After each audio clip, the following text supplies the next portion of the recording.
Bonjour à tous et bienvenue à ce webinaire intitulé Faire de la tech une chance pour les femmes. Donc, je vois que vous êtes déjà nombreux et nombreuses à vous être connectés, donc c'est super. Bonjour et bienvenue tout le monde. On va peut-être commencer tout doucement, pour vous laisser le temps d'arriver à se présenter. Alors, hop, voilà. Moi, je suis Laura Vergès, je suis chargée de communication pour Je veux aider et je suis en présence de Anastasia, bonjour à toutes et à tous. Moi, je m'occupe du mentorat et de l'insertion au sein de l'association Social Builder que j'aurai le plaisir de vous présenter juste après. Génial. Et donc, on est là toutes les deux ce soir pour un webinaire du coup qui va vraiment essayer de décortiquer pourquoi est-ce que les femmes sont sous-représentées dans la tech. Et donc, avant qu'on commence vraiment dans le vif du sujet, je vais vous expliquer quelques règles lors de ce webinaire parce que si vous venez d'arriver, vous avez pu voir que votre micro et votre caméra sont désactivés. Donc, c'est pas qu'on ne veut pas que vous vous exprimiez, c'est simplement qu'on est un peu nombreux. Donc, pour qu'on puisse tous s'entendre, en fait, on est obligé de faire comme ça. Néanmoins, on vous invite vraiment à échanger et à communiquer avec nous. Donc pour ça, sur cet outil, vous avez 3 boutons qui sont ici. Donc il y a le chat qui permet de nous écrire, de vous écrire et de discuter tout au long du webinaire. Les questions, ça va permettre, comme le nom l'indique, de poser vos questions. On en prendra peut-être quelques-unes durant le webinaire, mais surtout on aura un temps à la fin où on répondra vraiment à vos questions, donc n'hésitez pas. Et les sondages vous allez voir, qu'on puisse vraiment sentir qui on a en face de nous et voir un peu ce que vous en pensez, où vous en êtes, etc. Et alors, ce n'est pas Sophie, mais c'est Lucie. Nous avons Lucie aussi qui est avec vous dans le public et qui est là pour répondre aussi à vos questions et vous apporter un peu des éléments tout au long du webinaire directement dans le chat. Donc, bonjour Lucie, du coup, la photo n'est pas la bonne, mais elle est là en tout cas.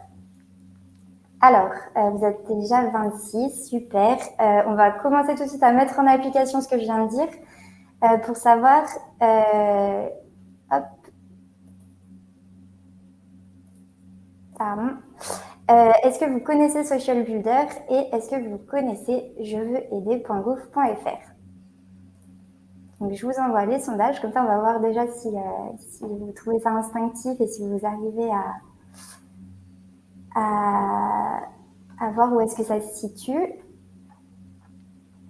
Alors, il y a pas mal de personnes qui ne connaissent pas encore Social Builder et je vais aider un petit peu plus. Et c'est parfait, tant mieux, on va pouvoir vous présenter tout ça. Donc, on est là pour ça de toute manière. Et puis, oui, je vais aussi vous demander si vous nous entendez bien, c'est quand même important. Mais ça a l'air parce que ça commence à communiquer un peu dans le chat. Bonjour, voilà, bonsoir tout le monde. Allez, c'est parti. Alors, je vous présente un petit peu le sommaire du jour. Donc, au menu, on va vous présenter, alors non pas nous, mais plutôt les structures qu'on représente. Ensuite, on va avoir un temps d'échange que je pense va être vraiment passionnant sur le sujet du webinaire, faire de la tech une chance pour les femmes. Social Builder vous présentera ses missions de bénévolat. On aura aussi le témoignage de Jessica, qui viendra nous raconter comment elle a vécu sa mission et aussi le fait d'être mentorée, mais il ne faut pas que j'en dise trop. Et on reprendra du coup vos questions. Ça, c'est comment ça va se dérouler. Et j'enchaîne tout de suite pour vous présenter du coup la plateforme publique du bénévolat, jeveuxaider.gouv.fr. Alors, c'est un service public numérique qui permet plusieurs choses. Pour les associations, ça permet de proposer du coup des besoins, comme le fait Anastasia du coup avec Social Builder. Et ces besoins vont être vraiment géographiques. On va pouvoir aussi les qualifier en termes de durée. Est-ce qu'il faut, je ne sais pas, par exemple, parler une langue étrangère parce que c'est une mission de traduction ou autre. Donc, on va vraiment pouvoir expliquer ces besoins en tant qu'association et trouver les bénévoles qui seraient intéressés. Et du coup, côté bénévole, ça permet de trouver toutes les structures qui existent autour de chez soi parce qu'on n'a pas toujours idée de toutes les super initiatives qui se déroulent sur les territoires. Et puis, ça va aussi permettre de vraiment avoir une recherche assez fine sur ce qu'on a envie de faire, dans quel domaine, etc. Et donc, pourquoi est-ce qu'on veut être bénévole? Les raisons sont assez intimes et plurielles. Ça peut être pour rencontrer du monde parce qu'on vient de déménager. Ça peut être évidemment pour soutenir une cause qui nous est chère à notre cœur. Ça peut être aussi pour développer des compétences parce qu'on est en train de se réorienter professionnellement. Vraiment, il y a plein de sources de motivation. Et ça représente quand même 460 000 bénévoles inscrits sur le site pour 11 200 structures qui peuvent être des assos, des mairies, enfin des collectivités publiques, mais aussi des organismes publics. Et ça fait 15 000 missions disponibles partout en France pour 500 personnes qui se connectent, enfin qui passent à l'action chaque jour. Donc, ça, c'est pour vous donner plein de chiffres. Et donc, dans les domaines, ils sont aussi variés que le sont les causes. Donc, solidarité, insertion, protection de la nature, éducation pour tous. Enfin, voilà, je ne vais pas vous lire toute la slide, mais vraiment, il y en a pour tous les goûts et toutes les disponibilités aussi. Et pour refaire encore plus de mise en contexte, donc j'ai contacté Anastasia dans le cadre de Septembre pour apprendre, qui est notre grosse opération de mobilisation et de sensibilisation nationale qui a lieu en septembre, comme le nom l'indique, et qui cherche à rendre l'éducation accessible à toutes et tous. Et donc, ça se traduit par plein de missions de bénévolat dans toute la France, avec du soutien scolaire, du mentorat, du tutorat, pour les jeunes, mais pas que, pour aussi les adultes, pas tout à fait à la retraite, les femmes, les personnes réfugiées, enfin voilà, vraiment tous les publics sont concernés par cette campagne qui nous tient énormément à cœur. Et je suis ravie vraiment d'aborder le sujet de la tech et des femmes avec Anastasia ce soir parce que c'est un sujet qui est hyper important. Et la semaine dernière, on était au 10 ans d'Emmaüs Connect et ce soir, on est ensemble, donc c'est formidable, voilà. Donc je te laisse te présenter. Merci Laura, et oui, merci aussi à la plateforme Je veux aider qui nous aide à accueillir beaucoup de bénévoles sans qui, je vais le répéter beaucoup ce soir, mais sans qui la plupart de nos actions ne pourraient pas émerger. C'est vraiment important et ça nous fait plaisir de voir que ces missions intéressent et vous impliquent aussi dans la mixité. Et je vais vous présenter un peu donc l'association Social Builder. Avec quelques chiffres qui vont arriver sur la slide suivante. Mais grosso modo, l'association existe depuis 2011. Donc on travaille fortement depuis 2011 à orienter, former et insérer les femmes dans le secteur du numérique. Pour répondre à deux grands objectifs. Premièrement, en accompagnant ces femmes, on cherche à lutter contre le chômage, puisqu'on ne s'adresse qu'à des femmes demandeuses d'emploi. Et le deuxième grand objectif, c'est de pouvoir accompagner une plus grande mixité dans le secteur du numérique. Vous le savez peut-être, aujourd'hui, seulement 17% des salariés sont des femmes dans les métiers techniques du numérique. C'est peu, trop peu, surtout quand on sait que le secteur du numérique est un secteur d'avenir. On a énormément d'opportunités d'emploi, plus de 80 000 postes non pourvus l'année dernière selon le Pôle emploi, des métiers d'avenir aussi avec plus de 85% des métiers qui n'existent pas encore, des métiers rémunérateurs et qui offrent des bonnes conditions de travail. Donc on a en droit de se demander pourquoi se priver de la moitié de la population. Et ça, on y reviendra. Pour tenter d'aller vers plus de mixité, on va travailler sur 3 grands pôles avec l'association. Comme je le disais, l'orientation, la formation et l'insertion. C'est-à-dire qu'on va proposer des parcours complets à ces femmes pour aller vers les métiers. Donc, premièrement, les aider à s'orienter, à se sensibiliser aux différents métiers. Si aujourd'hui, il manque des femmes sur ces métiers, c'est aussi par manque d'informations, stéréotypes sur les femmes et sur le numérique. J'y reviendrai. Et l'objectif, c'est du coup de déconstruire tout ça, aider les femmes à prendre connaissance des possibilités multiples et variées qu'il existe dans le numérique et surtout les aider à prendre leur place et prendre confiance dans le fait qu'elles peuvent le faire aussi bien que les hommes. Donc tout ça va passer par des forums, des programmes qui vont d'une journée à 3 semaines pour présenter les métiers, échanger avec des professionnels femmes qui se sont reconverties, qui évoluent dans le numérique pour là encore, encourager et créer des vocations, leur proposer des ateliers pour découvrir plus en détail ce que sont les métiers du code, de la data, et puis évidemment, leur présenter les possibilités de formation. Tout ça pour accompagner les femmes qui ont envie de se tourner vers ce secteur à le faire dans les bonnes conditions. Donc ça, c'est vraiment le premier pôle. Ensuite, on accompagne à la formation. On propose des programmes de formation 100% gratuits pour les femmes demandeuses d'emploi, sans aucun autre critère, pour apprendre un métier du numérique ou pour se développer sur l'entrepreneuriat. On y reviendra dans le cadre des missions que vous pourriez faire avec nous. Et enfin, pour conclure et pour aboutir sur ce parcours, c'est comment est-ce qu'on va accompagner au mieux ces femmes vers un retour à l'emploi. On accompagne ces femmes demandeuses d'emploi. Leur objectif, c'est évidemment de pouvoir s'insérer en entreprise ou créer leur propre activité. Et là, c'est tout un accompagnement collectif, individuel, que l'on propose au long de la formation et post-formation pour les aider à être en contact avec nos entreprises partenaires, pour les aider à découvrir des offres, trouver des formations complémentaires, bref, aller vers l'insertion professionnelle. Et si on accompagne les femmes vers des métiers du numérique, il faut bien qu'on puisse avoir des opportunités à leur proposer. Donc, on travaille aussi de manière très rapprochée avec les entreprises pour les aider à mettre en place des possibilités d'accueil, les sensibiliser aussi sur l'importance d'agir pour plus de mixité et, autant que faire se peut, les accueillir en stage, en CDD, en CDI, etc. Et tout ça se fait aussi et surtout grâce à l'engagement de nos plus de 500 bénévoles. C'est beaucoup, et en même temps, c'est encore peu, puisqu'on cherche, et c'est ce qu'on arrive à faire aujourd'hui, à faire en sorte que chaque femme qui fait la demande d'être accompagnée par un mentor ou une mentor l'est aujourd'hui. Donc, on est fiers de ce chiffre et on a besoin d'accueillir encore de nouveau des bénévoles pour continuer à accompagner et former toutes les femmes, donc les plus de 1000, 2000 femmes sur nos différents programmes. Voilà pour l'association Social Builder. Merci beaucoup, c'est hyper clair et intéressant. Et justement, ça va nous amener tout droit vers le thème d'aujourd'hui. On ne vous a pas choisi pour rien pour répondre à ce grand débat qui est faire de la tech une chance pour les femmes. Déjà, le faut-il et du coup, pourquoi est-ce que... c'est vrai que tu as parlé de 17% de femmes dans le secteur de la tech, alors qu'on sait que c'est Ada Lovelace qui a créé le premier programme informatique en 1840.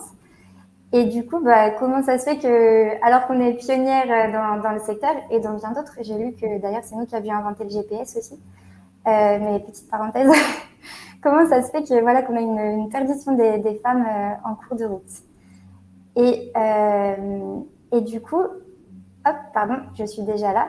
Je suis assez curieuse de savoir ce qu'en pense le public.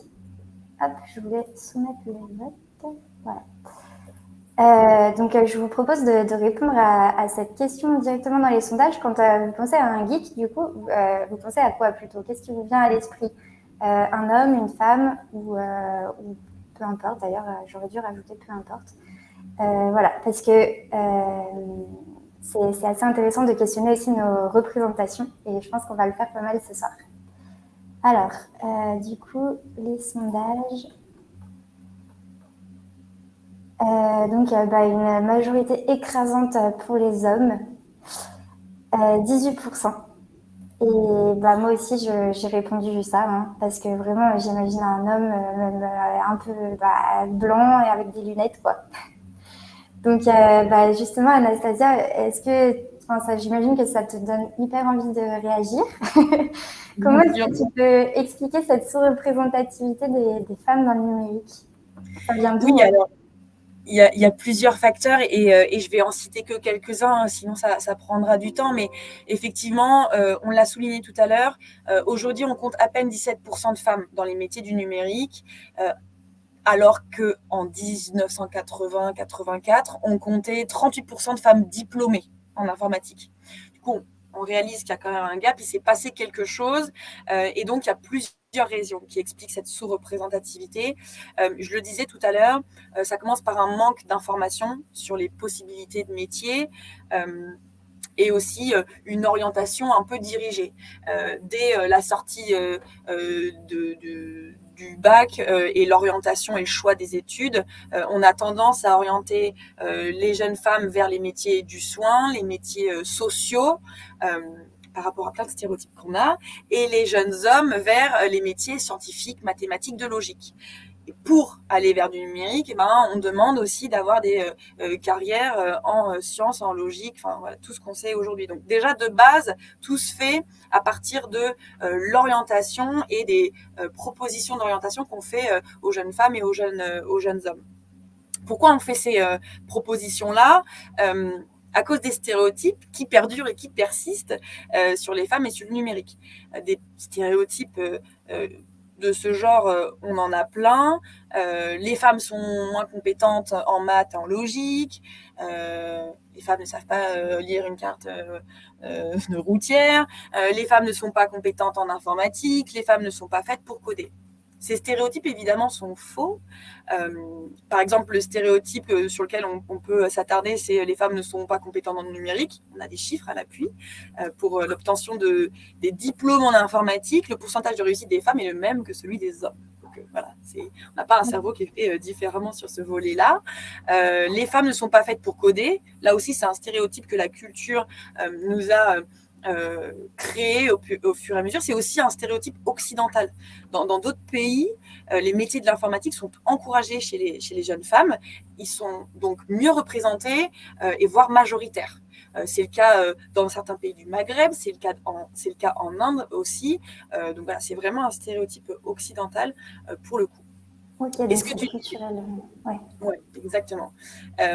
Et ce que tu disais aussi tout à l'heure, Laura, c'est qu'effectivement, les femmes sont les pionnières en informatique. Peut-être que vous allez le découvrir, mais la première femme à noter, c'est Ada Lovelace, qui développe le premier programmateur informatique dans les années 1840, donc ça recule, ça remonte un peu.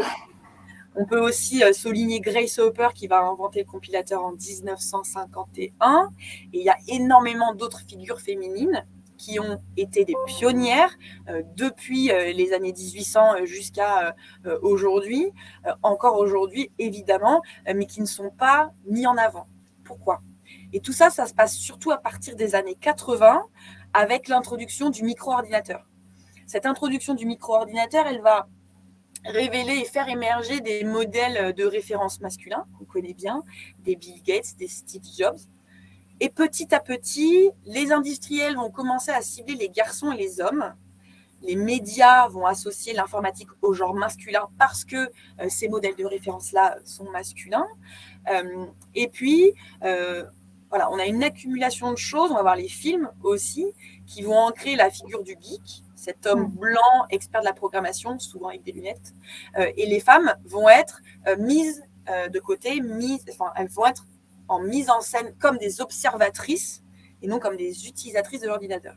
Et l'un des exemples les plus frappants que vous connaissez tous et toutes, c'est la promotion des jeux vidéo et surtout la Game Boy. Et oui, rien que le nom, Game Boy, oui. Game Garçon, voilà, ça ne nous choquait pas peut-être à l'époque, mais en fait, juste cet exemple-là est significatif de la sous-représentativité des femmes sur l'informatique en général. Donc voilà, petit à petit, les femmes sont invisibilisées et elles se sentent de facto moins légitimes à faire partie du secteur. Et aujourd'hui encore, les représentations stéréotypées ont un rôle majeur dans l'absence des femmes dans le numérique. Donc, c'est tous ces stéréotypes qui continuent à émerger. Et aujourd'hui, pour pouvoir être inclusif et inclusive, il faut impérativement prendre conscience de ces stéréotypes. Et je pense que vous avez, en répondant honnêtement à votre représentation du geek dans le sondage, commencer à prendre conscience de ces stéréotypes pour apprendre à les déconstruire. Et ce sera la première étape pour aller vers une meilleure représentativité des femmes. C'est hyper intéressant et c'est vrai que même en école d'ingénieur, je disais que l'informatique, c'est pas du tout une filière qui intéresse. Donc même quand les jeunes femmes ont choisi des filières scientifiques et qu'elles sont arrivées à ce niveau de formation, elles vont plutôt s'orienter vers la chimie, par exemple, parce que je pense qu'on a plus de rôle modèle en chimie. Et voilà, et il serait délaissé aussi le côté de la tech. C'est passionnant et malheureusement, c'est pas la seule inégalité. On va aborder la question douloureuse du salaire. Alors ça, pareil, je suis vraiment curieuse de savoir votre avis. Selon vous, quel est l'écart de salaire entre un homme et une femme en équivalent temps plein dans le secteur privé? Alors je vous laisse quelques minutes pour réfléchir et répondre. Alors bien sûr, c'est une inégalité, mais à votre avis, est-elle énorme ou petite? Alors, c'est au coude à coude entre 21 et 25%. Ouais, c'est partagé entre 21 et 25%. Alors, Anastasia va nous donner la réponse. Et je veux bien aussi que tu nous expliques pourquoi est-ce qu'on a cette double peine, hein, si je puis dire, de différence de rémunération. C'est-à-dire que même quand on accède au secteur, les femmes sont quand même souvent dans des postes qui sont moins rémunérateurs que les hommes. Ouais, effectivement. Alors, la réponse, c'est 21,1% d'écart de salaire entre une femme et un homme sur un équivalent temps plein dans le secteur privé. C'est énorme, surtout quand on rappelle la loi du 22 décembre 1972 qui est relative à l'égalité de rémunération entre les hommes et les femmes et qui introduit le principe à travail égal, salaire égal. On n'y est pas dans l'informatique non plus, dans le numérique non plus, mais sur plein d'autres secteurs. Mais là, on va se focaliser sur les postes dans le numérique. Et effectivement, il y a plusieurs facteurs. Premièrement, les femmes, que ce soit sur le numérique, mais aussi d'autres secteurs, connaissent un turnover, un taux de turnover. Donc, turnover, c'est quand on change le poste plus régulièrement, plus important que chez les hommes. On note 56% de taux de turnover après 10 à 15 ans d'expérience, ce qui est 2 fois plus élevé chez les hommes que chez les femmes. Enfin, chez les femmes que chez les hommes, pardon. Pourquoi on note des problèmes d'épanouissement des femmes, particulièrement dans le numérique, avec parfois des comportements sexistes, misogynes, même insultants à l'encontre des femmes, ce qui n'aide pas évidemment à l'épanouissement dans leur poste et tout ça dû aussi à des représentations stéréotypées. Donc ça ne les aide pas à s'engager plus longtemps dans les entreprises, mais il y a aussi en termes d'épanouissement des freins à la carrière parce que ce sont des femmes qui sont considérées comme des mères et qui ne vont donc pas pouvoir s'impliquer de la même manière au travail qu'un homme. Voilà, plein d'autres représentations stéréotypées qui expliquent le turnover plus important. Autre facteur, elles sont plus nombreuses à travailler à temps partiel. Et si elles travaillent à temps partiel, c'est pour prendre en charge les contraintes familiales. On note que 23% des travailleurs à temps partiel sont des femmes versus 8% chez les hommes. Donc, c'est aussi un des facteurs qui crée ces inégalités de salaire. Et ces facteurs principaux, sur les facteurs principaux, il en existe beaucoup d'autres, ne leur permettent pas d'évoluer aussi vite et aussi bien en interne que les hommes, et particulièrement dans les métiers de direction ou de management. Et d'ailleurs, dans les métiers de direction, elles sont quasiment inexistantes. On peut aussi noter les besoin des entreprises à recruter des profils avec des bac plus 5. Et là aussi, si on a des femmes qui ont des carrières à temps partiel ou prennent en charge les contraintes familiales et ne travaillent pas pendant un certain temps, elles ont plus de difficultés à atteindre ces bac plus 5, là où les hommes ont le moins. Enfin bref, il existe pas mal de facteurs, mais là, je vous ai présenté les principaux. Et peut-être aussi en t'entendant parler, Anastasia, ça me fait penser peut-être aussi à se tenir à jour, parce que la tech et le digital, c'est un secteur qui évolue hyper vite. Et du coup, c'est vrai que si on a une interruption professionnelle liée à une grossesse ou un temps partiel, j'imagine qu'on a aussi plus de difficultés à faire des formations par ailleurs et à continuer de se tenir informé des mutations des métiers. Oui, il y a de ça aussi. C'est pour ça que des associations comme Social Builder et comme beaucoup d'autres permettent aussi de pouvoir présenter les différents métiers en fonction de leurs évolutions. Ok, bah ouais, c'est hyper intéressant et dur aussi, en tant que femme, d'apprendre tout ça. Et du coup, j'espère que ça va pas démoraliser les femmes qui peut-être se destinent à faire carrière dans le secteur du numérique, parce qu'on a vraiment besoin de vous. Et d'ailleurs, ça m'amène à vous poser cette question. C'est une question libre, en fait. J'aimerais vraiment vous entendre vous lire plutôt, sur cette question de pourquoi, à votre avis, est-ce que c'est important justement que les femmes soient représentées dans ce secteur du numérique et s'y intéressent et fassent carrière dedans. Donc, n'hésitez pas à nous donner vos impressions, vos avis, parce que c'est quand même questionnant si on se projette, en fait, si vraiment on a un numérique qui n'intéresse que le masculin, et que les femmes ne sont plus du tout intégrées dans la création des programmes informatiques ou autres, qu'est-ce que ça peut entraîner comme enjeu, comme conséquence? Parce qu'aujourd'hui, le numérique, il évolue à vitesse grand V, il est intégré à toutes les dimensions de notre vie. Et du coup, moi, ça me questionne quand même pas mal, et je me dis que c'est dangereux, en quelque sorte. Et on sait en plus que les équipes sont plus efficaces quand il y a une mixité. Donc, je pense qu'on est tous assez convaincus qu'il faut que les femmes rejoignent le numérique. Mais voilà, si elles ne le font pas, que se passe-t-il? C'est un peu ma question. Et oui, Stéphane, totalement d'accord, la mixité est indispensable dans tous les corps de métier. Et d'ailleurs, je pense que ce qu'a dit Anastasia juste avant sur les inégalités de salaire, c'est vrai pas que dans le numérique, c'est vrai dans beaucoup de secteurs.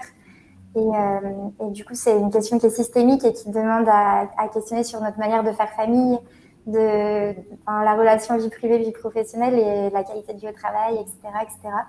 Et d'ailleurs, le numérique, c'est un secteur, je pense, où il y a des gros avantages aussi. Donc, pour s'identifier, oui, carrément. Sandra a dit pour s'identifier.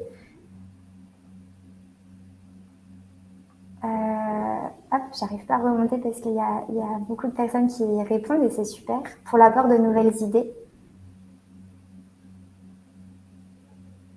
Angle d'approche différent sur la méthodologie. Ça, c'est Marie-Hélène qui a répondu ça. Je trouve ça hyper intéressant. Je vous propose qu'on laisse la parole à Anastasia, mais n'hésitez pas à continuer vraiment de répondre et de nous donner vos avis dans le chat parce que c'est très intéressant. Voilà, Anastasia, du coup, la parole est à toi. Pourquoi est-ce que c'est important que les femmes rejoignent le secteur du numérique? Là encore, il y a une multitude de raisons et je vais me concentrer sur celles qui, à notre sens, semblent les plus importantes, mais vous avez tous et toutes déjà apporté des éléments de réponse. Déjà, premièrement, si on ne prend pas en compte les femmes dans le secteur, c'est mettre de côté la moitié de la population. Donc forcément, il y a quand même ce fait qui est important à prendre en compte. Mais surtout, viser la mixité dans le numérique, c'est répondre à un enjeu de justice sociale et économique. Parce qu'en donnant aux femmes la possibilité d'accéder à tous les postes et à égale rémunération avec les hommes, c'est un enjeu de justice sociale et économique, surtout qu'aujourd'hui, elles y occupent des postes moins bien rémunérés, je le rappelle. Deuxième raison importante, c'est permettre aux femmes de se positionner dans ces métiers, c'est aussi combler la pénurie de talent. Aujourd'hui, si je vous donne quelques chiffres, j'en ai parlé tout à l'heure, on a plus de 80 000 postes non pourvus dans le numérique et 85% des emplois de 2030 qui n'existent pas encore, surtout dans les intelligences artificielles, la robotique, qui vont transformer tout le paysage des industriels et des services, sont des chiffres importants. On sait aujourd'hui déjà la difficulté des entreprises à recruter sur des postes techniques dans le numérique. Raison de plus pour ne pas se priver de la moitié de la population. Si les femmes ont envie d'aller vers ces métiers, laissons-leur la possibilité d'y aller. Déconstruisons nos stéréotypes et allons-y franchement. Ce sera bien moins compliqué à recruter. Et aussi, on en a un peu parlé tout à l'heure. On a eu quelques éléments et Laura, tu as commencé à en parler. Viser la mixité dans le numérique, c'est augmenter les taux de qualité de vie au travail et les taux de performance. Il y a une grande étude GenderScan qui est sortie en 2016 et qui est toujours valable aujourd'hui, qui présente quelques chiffres assez effarants et en même temps encourageants pour aller vers cette mixité. il y a plus 16% d'écart de performance entre les équipes mixtes et non mixtes, versus 22% dans le monde, donc c'est encore plus flagrant dans le monde. Et cet écart de performance, il est mesuré en fonction des réalisations des objectifs. Donc plus 16% d'une équipe mixte versus non mixte. Donc déjà, rien que ce chiffre-là, il devrait faire réfléchir tous les employeurs, toutes les entreprises à se poser la question de la mixité. Et quand on parle mixité, c'est un ratio homme-femme entre 40 et 60%. Et puis, un autre chiffre qui est vraiment important à garder en tête, c'est que en visant la mixité, on réduit de moins 7% la souffrance au travail dans les équipes mixtes versus non mixtes. Versus 8% dans le monde. Moins 7% de souffrance au travail. Quand on sait que l'épanouissement au travail, le bien-être au travail, c'est essentiel aujourd'hui, c'est un facteur indispensable à la performance, on a déjà un peu de chemin à faire et on ne devrait plus avoir à promouvoir la mixité dans le secteur du numérique, mais dans tous les secteurs, parce que oui, aujourd'hui, c'est un vecteur important, essentiel de croissance pour l'économie des entreprises et puis du monde en général, si on vise beaucoup plus loin. C'est hyper intéressant et du coup, ça me fait penser aussi à quelque chose d'un peu plus technique, on va dire.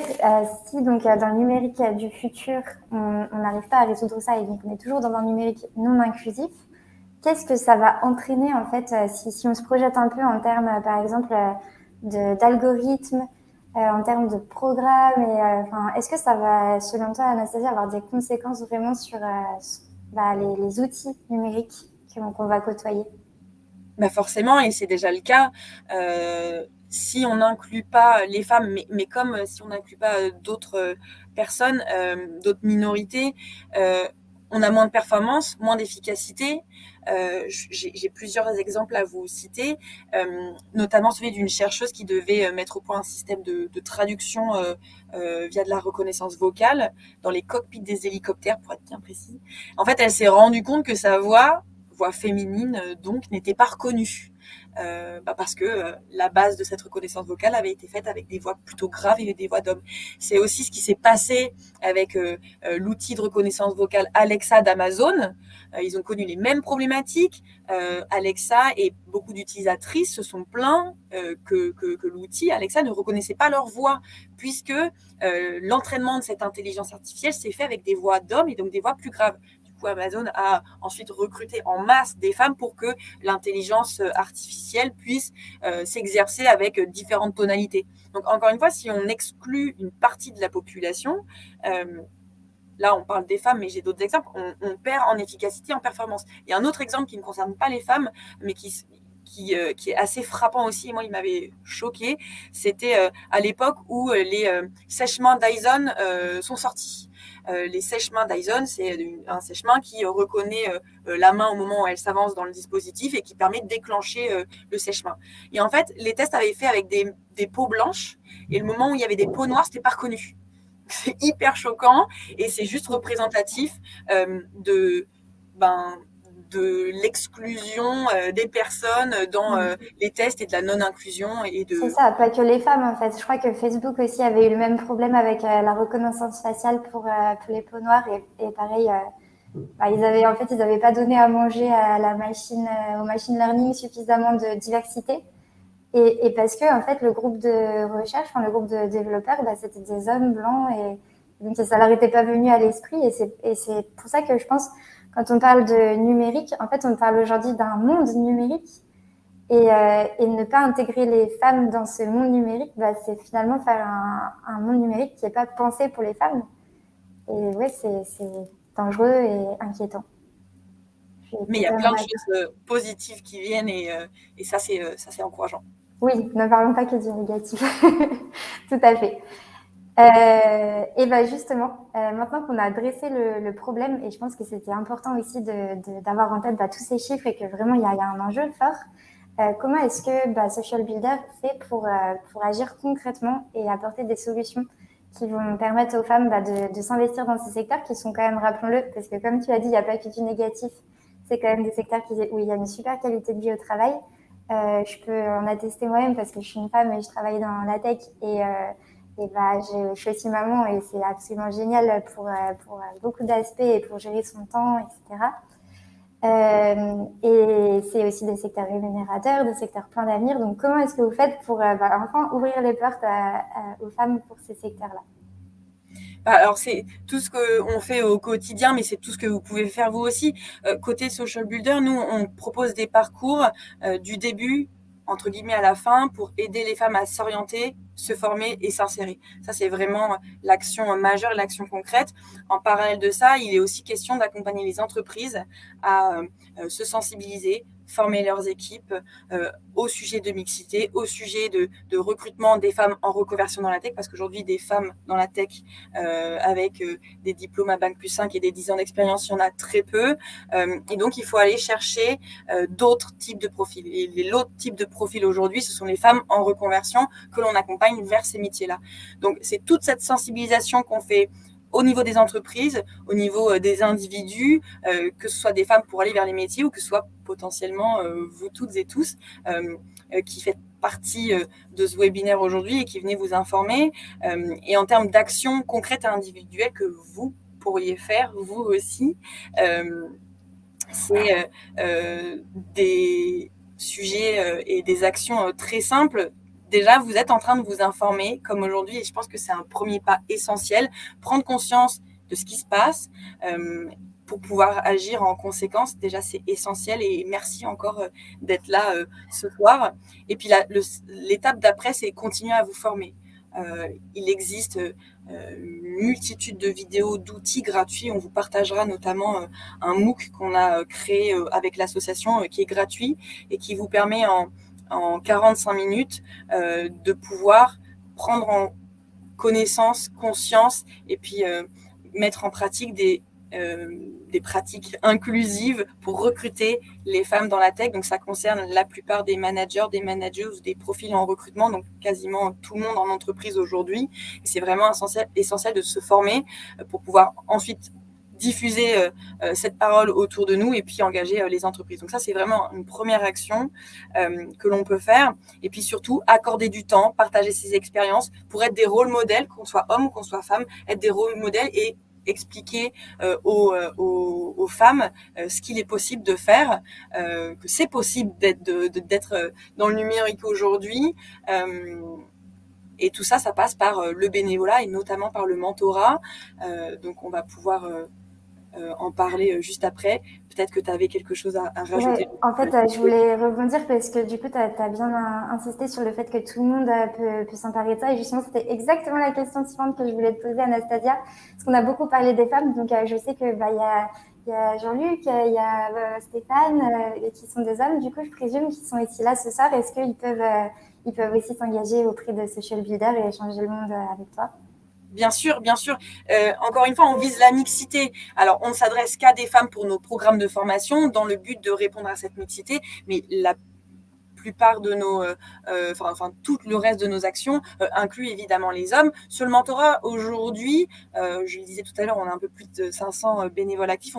Les hommes représentent 27-30% de nos bénévoles. On espère atteindre l'équité aussi sur ce volet-là. Mais bien sûr, les hommes sont les bienvenus.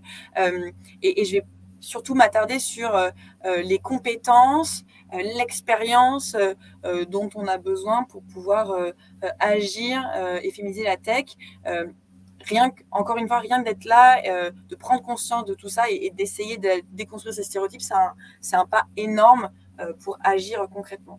Et ensuite, pour devenir mentor, devenir bénévole, puisque je crois que c'est un peu aussi l'objet, il est surtout question de temps, d'envie et de capacité d'écoute, puisque le mentorat chez Social Builder, mais auprès de plein d'autres associations, c'est avant tout du soutien, de l'écoute et du maintien de la motivation de ces femmes qui ont besoin de ce lien privilégié, individuel, avec une personne qui va être là pour elles.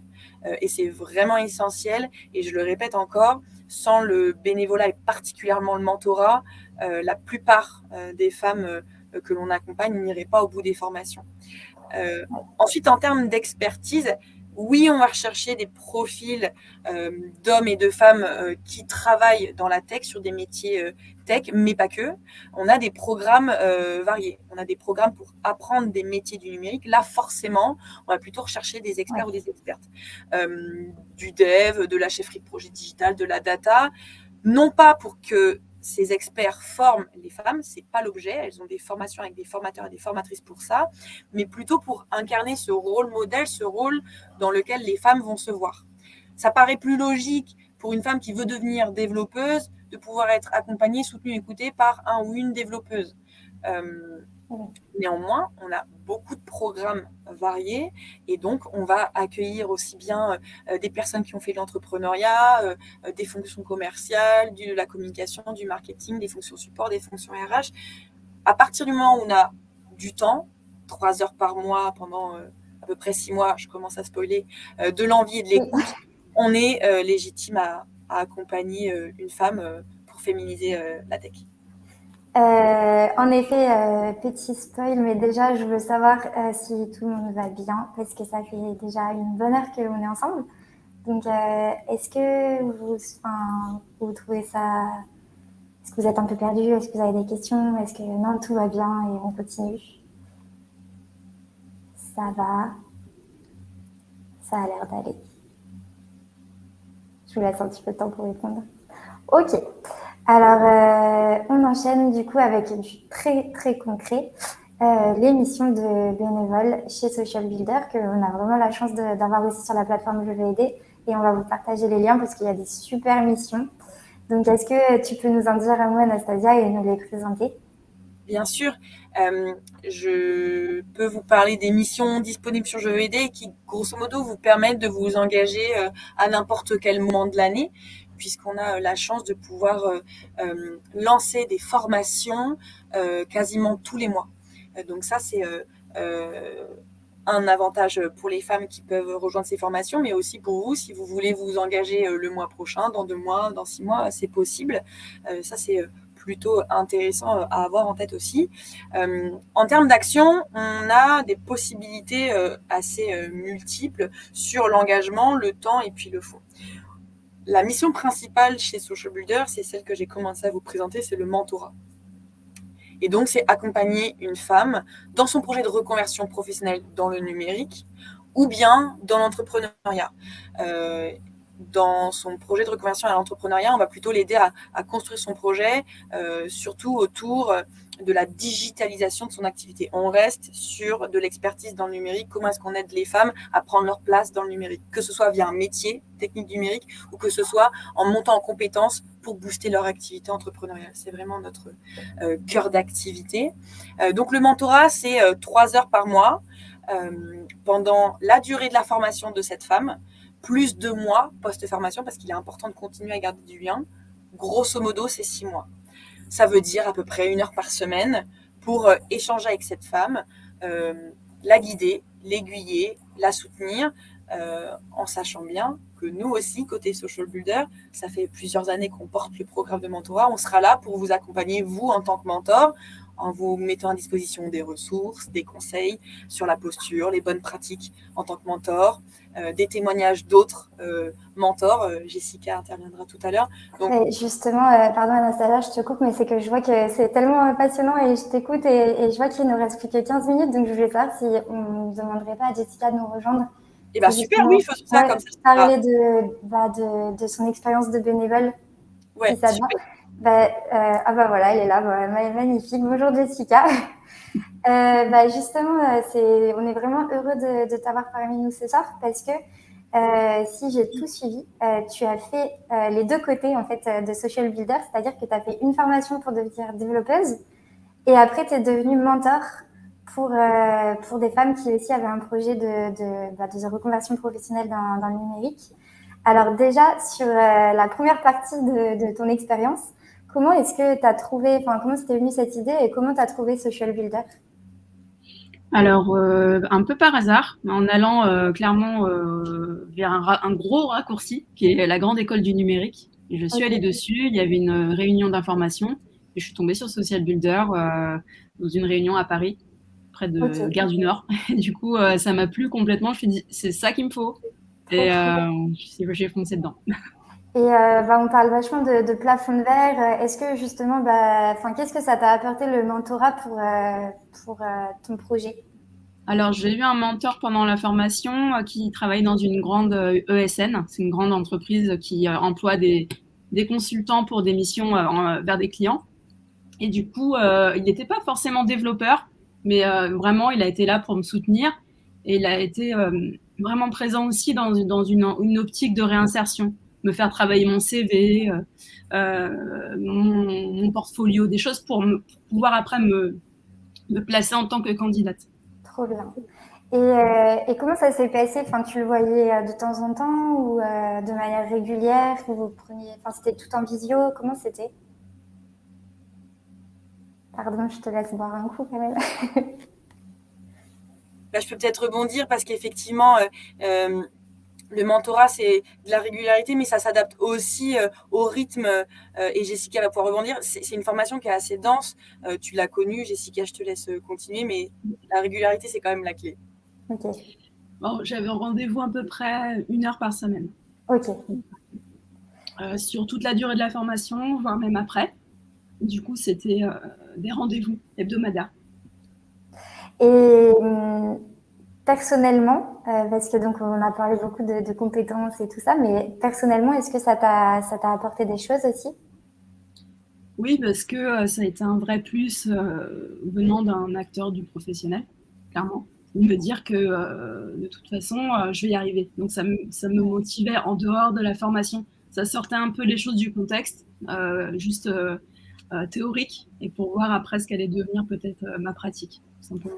C'est intéressant parce que c'est vrai que des fois les pairs, enfin les PAIRS, quoi, la famille ou les amis, ils nous disent que ça va bien se passer, mais on y voit de l'amour et pas forcément quelque chose d'objectif. Donc venant d'un professionnel, en fait, c'est pas la même chose, j'imagine. Ah non, non, non, il y a un pas. Il y a un pas à Ouais. prendre et c'est vrai que c'est pas facile en fait dans des formations comme ça assez intensives parce que c'est vraiment des formations qui vont être dans la reconversion de s'accrocher. Et Ouais. c'est vrai que si on n'a pas des soutiens autres que juste les professeurs, c'est pas facile en fait. Et ouais, c'est clair. Et du coup, est-ce que tu recommandes à d'autres femmes de faire ce que tu as fait? Parce que vous on a dit que c'était dur, qu'on était toujours Non, moins bien payés. non, c'est un vrai plaisir en fait. Enfin, moi, après, c'était un objectif et c'est quelque chose que j'ai envie de faire au fur et à mesure, c'est de passer le relais. Donc, du coup, quand Anastasia et d'autres personnes m'ont proposé ça, je me dis, bah oui, ça me paraît logique de pouvoir aider quelqu'un à mon tour parce que bah, moi, ça m'a aidé et que maintenant, je fais le métier dans lequel j'avais fait une formation. J'ai réussi. Donc, ben, quand on réussit, on a envie de dire, allez, on passe le relais, un petit peu comme la femme olympique qu'on va bientôt faire là. C'est Mais clair. non, mais voilà, moi, c'est un vrai plaisir de pouvoir aider quelqu'un. Et là, bah, c'est encore le cas. J'ai déjà aidé une apprenante pour faire le même métier que moi. Je pense que c'est plutôt réussi jusqu'ici. On Trop verra. bien. Bah, bravo. Enfin, déjà d'avoir réussi ton propre projet professionnel et en plus d'avoir bouclé la boucle en devenant mentor pour Social Builder, je trouve que c'est hyper inspirant.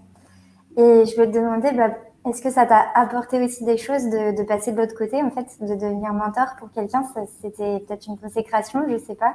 Bah, en fait, ça fait sens. Ça fait vraiment un sens à qui on est déjà. Et puis en fait, de pouvoir soutenir quelqu'un, c'est énormément d'estime. Enfin, on se dit peut-être qu'un jour, cette personne reviendra 10 ans plus tard et nous remercier d'avoir été une petite tête dans sa vie.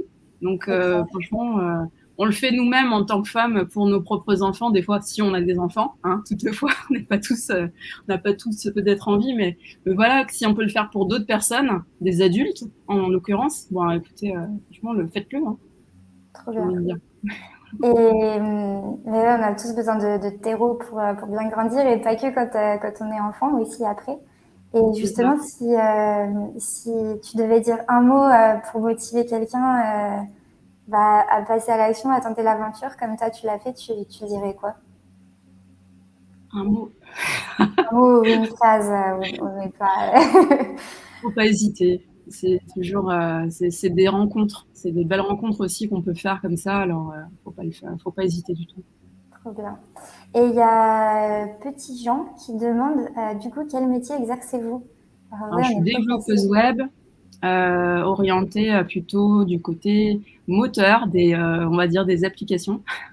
Ok, Je fais du langage PHP. Et du coup, je suis passée par une petite formation à la base. Après, je me suis spécialisée. Et puis voilà. trop bien. Et bah, reste avec nous, Jessica, si tu veux bien, parce que je vais prendre un peu les questions qui ont été posées pendant le webinaire. Et il y en a une, je pense que tu vas pouvoir nous aider, enfin Anastasia et toi. C'est une question de Caroline qui demande quel métier du numérique est le plus demandé en formation par les femmes et pourquoi? Est-ce que voilà, il y a des métiers qui sont plus tendance que d'autres? Bah oui, alors il y a des métiers, en fait il y en a plein, mais on le voit lors de nos forums où on présente les différents métiers, les métiers de la data, les métiers de la cybersécurité, les métiers du design, les métiers du XUI sont des métiers qui intéressent beaucoup. Peut-être parce que on en entend plus parler aujourd'hui, bah, la data et la cyber, c'est des secteurs émergents sur lesquels on commence réellement à communiquer. Mais voilà, on a eu un premier élément de réponse dans les questions. Des métiers du numérique, des nouveaux métiers, il en est tous les jours. Il y a beaucoup de spécialisations. Nous, on va communiquer plutôt par grande famille de métiers. Et l'idée, c'est vraiment qu'on puisse présenter la pluralité de ces possibilités. Et finalement, c'est au fur et à mesure que les femmes dessinent leurs projets, bah, comme Jessica, qui à la base est venue sur une réunion d'information et puis bah, s'est rendue compte que ça lui plaisait le métier du code, quoi. Ok. Et ben moi j'ai une question ici. Hop, je vous envoie aussi un petit sondage pour savoir si le témoignage de Jessica vous a plu. Et moi j'ai une question ici pour toi Jessica parce que du coup tu es développeuse web. Est-ce que du coup tes collègues sont tous des hommes? Enfin, est-ce qu'il y avait aussi des stéréotypes que tu avais peut-être sur le métier de code et, et où tu t'es dit, bon, en fait, non, ou alors, bah oui, clairement, c'est comme on t'avait préparé à ça. Alors, on m'a préparé. Ouais, ça va peut-être être ça la réponse parce que clairement, on est peut-être une bonne vingtaine dans l'équipe des développeurs, on va dire les développeurs. On est 3 femmes au Ok, sein de l'équipe. Les autres femmes, figures féminines en tout cas, sont plutôt sur des dimensions plutôt chef de projet. Elles font ok. d'autres choses en fait. Donc là, on est 3, on va peut-être être 4 et on verra après. Et tu trouves qu'il y a des qualités un peu à avoir pour faire ça, pour faire développeur? Il faut être très curieuse, très savoir s'adapter facilement. Et puis aimer le code, aimer l'informatique. J'ai vraiment envie de dire ça. Et puis voilà. Après, travailler en toute mixité, ne pas avoir peur des fois des hommes qui peuvent avoir une autre approche dans le code. Justement, c'est un vrai plaisir en fait de pouvoir travailler dans ce genre de métier en fait. C'est marrant que tu dises ça. Enfin, moi, en tout cas, ça me fait bizarre à mes oreilles d'entendre que bah, tu peux coder comme une femme ou tu peux coder comme un homme. Enfin, c'est vrai que j'ai du mal à concevoir cette idée. Mais oui, en fait, enfin, tu as totalement raison. Ouais, mais c'est des approches différentes, clairement. Hein. Et ben après, on essaie tous de fonctionner à peu près pareil, mais moi, je le vois, il y a des différences. Il y a Ouais. des différences. Et Dans le c'est toujours développement, dans le développement web, il y a 2 camps déjà. Et il va y avoir le camp, on va prendre un iceberg comme ça. Moi, je suis plutôt des métiers en dessous de l'iceberg. Et il y a les métiers de développeuses qui sont vraiment à construire l'iceberg. Elles sont là, les femmes, pour le moment. Donc là, on essaye de remonter la barre pour qu'il y ait d'autres personnes aussi qui s'occupent de la partie moteur. Là, il y a encore moins de femmes. Donc, ok. moi, j'encourage les développeuses back-end à venir faire ce métier parce que On entre il dans en les manque. termes techniques. Oui, c'est très technique, mais voilà. Donc le sommet de l'iceberg. Ah, le sommet de l'iceberg, c'est là où il y a le plus de développeuses. Ok. Ah oui, non, donc il faut aller dans le bas de l'iceberg. Venir Bah, ce serait bien. explorer les profondeurs. Oui. De l'iceberg. Bah, c'est génial. Et oui, du coup, on comprend du coup pourquoi c'est aussi riche de créer des équipes mixtes, puisqu'on a tous des approches différentes et comme tu dis, on code pas tous on code pas tous de la même manière. Non, c'est clair. Et puis des fois, on peut vraiment trouver des solutions beaucoup plus efficaces entre personnes de genre mixte, en fait, enfin, de genre différents. Ça peut des fois aller beaucoup plus vite. Voilà. C'est hyper intéressant. Eh bien, il est déjà tard. Je vois qu'il y a une autre question, donc je vais vite la prendre. Pour Anastasia et Jessica, comment présente-t-on un mentor chez Social Builder par plateforme comme Explore Job, oh, monsieur s'y connaît, ou CV ou autre? Alors, si j'ai bien compris la question, je pense que l'idée, c'est surtout de s'inscrire déjà via la plateforme Je veux aider. Et ensuite, on vous présentera le pourquoi du comment et on vous expliquera quelles sont les étapes pour être mis en relation avec une personne. Donc, tout commence sur la plateforme, s'inscrire à la mission et ensuite, vous serez guidé pas à pas pour aller jusqu'à la mise en relation et l'accompagnement. Encore une fois, on a créé des parcours aussi pour nos mentors pour que vous soyez guidés dans l'action. J'espère avoir répondu à la question. N'hésitez pas, du coup, Stéphane, à nous reposer des questions si vous voulez encore plus de précision de la part d'Anastasia. Et du coup, Jessica, tu as donné envie à 50% du public de s'engager ce soir. Donc, bravo pour cette performance. Alors, et Stéphane nous dit que c'est très clair. Donc, eh bien, mesdames, parfait. Et je pense qu'on va pouvoir se dire au revoir parce que je vois pas d'autres questions arriver, sauf s'il y en a une petite dernière qui est posée entre-temps. Mais en tout cas, je voulais vous remercier toutes les deux pour ce super moment passé ensemble. J'espère que toutes les personnes qui étaient là présentes ici ce soir aussi ont apprécié. Vraiment, renseignez-vous sur Social Builder, c'est absolument génial ce qu'ils font, c'est essentiel. Et puis merci encore d'avoir partagé ce moment avec vous. Moi, j'ai passé un très bon moment. J'espère que vous aussi. Et puis j'espère aussi qu'on se revoit sur Je veux aider pour des belles missions de bénévolat.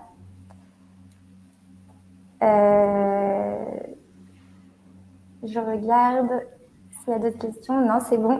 Écoutez, je pense que voilà, on va pouvoir se dire au revoir. Merci encore. Merci beaucoup et à très vite. Au revoir. Bonne soirée. Bonne soirée tout le monde.